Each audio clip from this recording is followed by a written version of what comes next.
Welcome back, my ghouls and my goblins, and come step into the fog. I'm Taylor, your casual crypt keeper, and I got something for you today.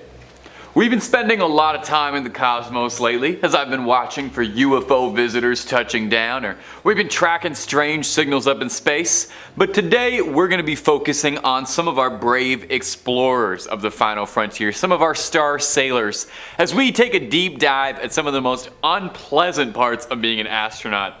Trust me, you never wanted to know about.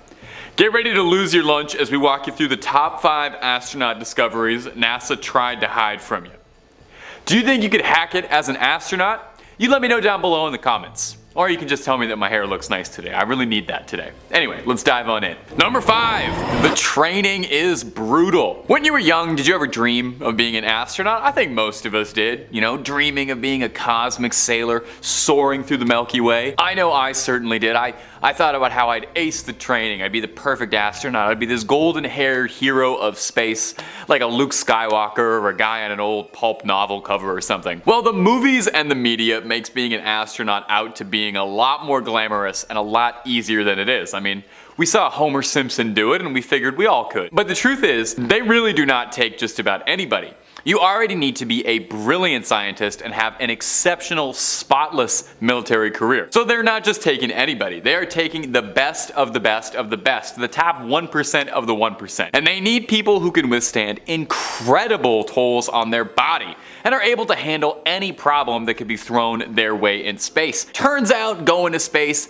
not that easy. These physical tasks include things like wilderness survival training, spending days surviving alone in the wild, on the off chance that your ship crashes on re-entry in the middle of nowhere and you need to be able to fend for yourself before rescue comes. As well, training includes things like swimming laps in a 200-pound spacesuit or spending literally 24 hours in a row submerged underwater to stimulate the feeling of floating around in a giant suit. Or how about taking a trip on the infamous Vomit Comet, the plane that flies in parabolas to induce weightlessness and zero gravity to get your body used to floating around before you do it for real, and more often than not has astronauts tasting what they had for lunch one more time. That's about the most pleasant way I can think to say that. That doesn't quite sound like the fun, carefree adventure I dreamed of as a kid. And if you're looking for more scary stories, strange space stories, UFO sightings, we have got plenty of that and way more on Top 5 Scary.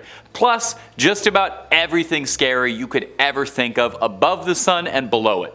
So tap that bell and stay subscribed and don't miss a single scream. Number 4, it destroys your body. Even if you are one of those best of the best of the best who can handle the brutal training that thins out the herd, once you actually do get up into space properly, just existing ravages your body in all sorts of fun, terrifying ways you've never thought of.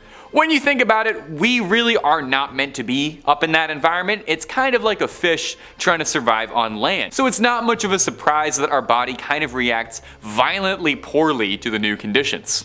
Here's a terrible one I bet you didn't know about. I bet you didn't know that astronauts' gloves are so tight and sealed that when they take them off, I'm actually gonna gag, astronauts lose their fingernails. They get pulled like right off, and frequently they break and sprain their fingers just taking their gloves off. Or maybe you didn't know that most astronauts, after entering zero gravity for the first time, vomit almost immediately, even if they've had tons of training and simulator experience. And this is not made better at all because, where is that vomit going? It's just floating around you for everyone to see. Literally just being alive in space is bad for your body. You can just be sitting, vibing by the window, and it's gonna do damage to you. Astronauts who spend extended time in a space station report a huge loss of bone density, reporting horrible creaking and pains. They even shrink a little bit. Some astronauts note that when they got back to Earth, their spine had to straighten back out in an incredibly painful process. But when asked what the worst part of space life is, one astronaut, Tim Peake, responded saying, "It's watching the soles of your feet disintegrate." I am gonna do my level best to explain this next thing to you without vomiting, but I cannot promise anything. He described that because astronauts use their feet so rarely in space, their soles start to soften like a newborn baby's. And the feet gradually force off all the dead skin and calluses that you build up over a lifetime of walking. Meaning sometimes astronauts, when they remove their socks, shower the cabin with a lifetime of dead skin flakes and big chunks of foot floating around the space station like the literal most disgusting snow globe imaginable. Number 3, and your mental too. The thing is, it's not just your body that is going to be put through the absolute ringer when you find yourself with a career floating up in the stars. Your mental faculties need to be sharper than anyone and able to deal with anything that could possibly get thrown at you as you're floating up miles away from home. It's no wonder David Bowie and Elton John wrote so many songs about how sad it is to be up in space. Astronauts report feeling a wide array of mental health struggles, reporting that the isolation causes them loneliness, depression, anxiety, stress, fatigue, mood swings, concentration issues, and some even getting full-blown PTSD upon returning back to the Earth. But, I mean, I get it. Imagine the workload. Imagine working a grueling day, not just any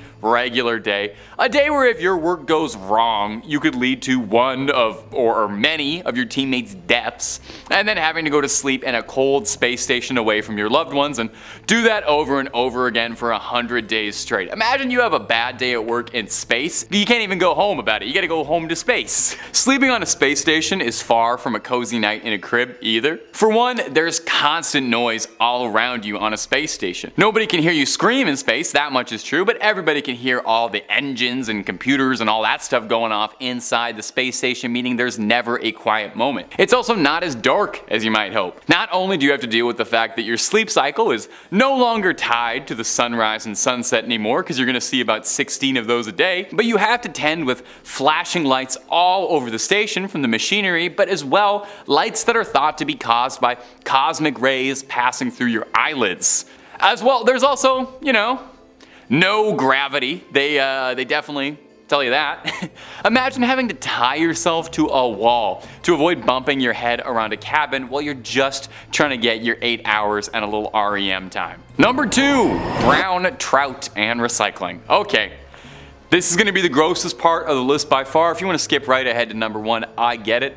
There's a reason I put this at number 2, and you'll all understand in a second. Just know I'm a child and I have the sense of humor of an 8-year-old. When you compare all the physical and mental danger astronauts have to face, is going to the toilet scarier than the risk of death? It honestly sounds like it. Peggy Whitson is an astronaut who holds a ton of records. Foremost, she's got the record for the most time spent in space, spending nearly 2 full years in orbit. She's spoken out and said that her least favorite part of living in space is the bathroom. Now, number 1 is considered to be a little easier, but it does not sound enjoyable in any way. A little hose, you attach it and it sucks the urine out, and then a machine converts that into drinking water because, astronauts drink a lot of their own pee. Now, admittedly, it's heavily processed, okay? You're not getting it out of the water cooler, it's not coming out yellow. But on a spaceship, water is sacred. Much like the still suits of Arrakis, all liquids and fluids are recycled. The water you wash your hands with, excrete, or spit out brushing your teeth, all of that is collected, processed, recycled to be drank again. Try not to think about that too much. Every astronaut you've ever seen on the news has drank so much pee. Astronauts have to fill a glorified porta potty pit and then put on a special rubber glove and pack it down nice and compact to be processed.